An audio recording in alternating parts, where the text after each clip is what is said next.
বারোবাজার বাপ্পার সঞ্চিতের মুখোশ উন্মোচন। মাদকাসক্ত সঞ্চিত কুমার দে গাঁজা ও ইয়াবা মাদকের অঘোষিত গডফাদার। ঢাকায় ফ্ল্যাট ভাড়া নিয়ে বানিয়েছেন মিনি মাদকের বার। মাদক কেনাবেচা করে অঢেল সম্পদের মালিক এই সঞ্চিত কুমার দে। নিউজ 13-এ রাশেদ রহমানের অনুসন্ধানে দেখুন বিস্তারিত।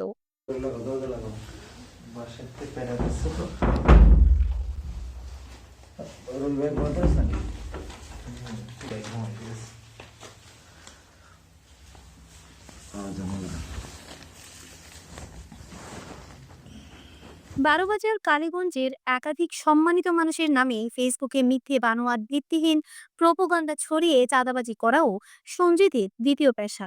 ইতিমধ্যে বারোবাজারের অনেকেই সম্মান বাঁচাতে এই সঞ্জিত কুমারকে নীরবে চাঁদা দিয়ে এসেছে। সম্প্রতি তার মাদকের অভয়ারণ্যে ঢাকা শহরের ভাড়াবাসা আবদুল্লাপুর দক্ষিণ খান মাজার মোড় সাততলা ভবনের 4 তলার 3 রুমের এক ফ্ল্যাটের ভেতরে মিনি বারের কিছু গোপন ভিডিও ফুটেজ সাংবাদিকদের হাতে আসে। তার বাড়ির ভেতরে ইয়াবা, গাঁজা আর বিদেশি মদের মজুত রয়েছে বিপুল পরিমাণে। সে বিভিন্ন স্থানে গাঁজা, ইয়াবা ও বিদেশি সাপ্লাই দিয়ে থাকে, যার একাধিক প্রমাণ দ্বিতীয় পর্বে তুলে ধরা হবে। জানা যায় তার স্ত্রী সন্তান যশোরে ভাড়া বাসায় থাকে, আর তিনি ঢাকায় 3 রুমের ফ্ল্যাটে একাই থাকেন। আর এখানে বসেই তিনি মাদকের কারবারি করে থাকে।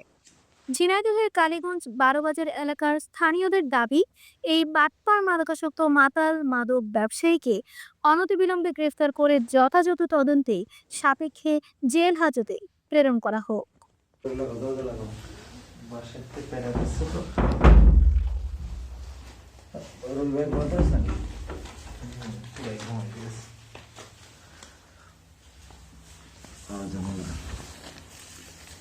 পুলিশকে পাবলিকে ঝুলোয় মেনলো। এখন তো পুলিশ তো মনে করেন যে ধোড়া সাহেব ওর সাথে দেখা করে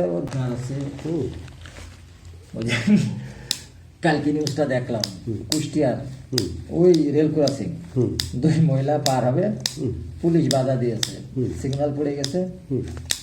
ওই 2 মহিলার সাথে ওই ট্রাফিক পুলিশটা বয়স্ক একটু বাদ বিতণ্ডে জড়াইছে।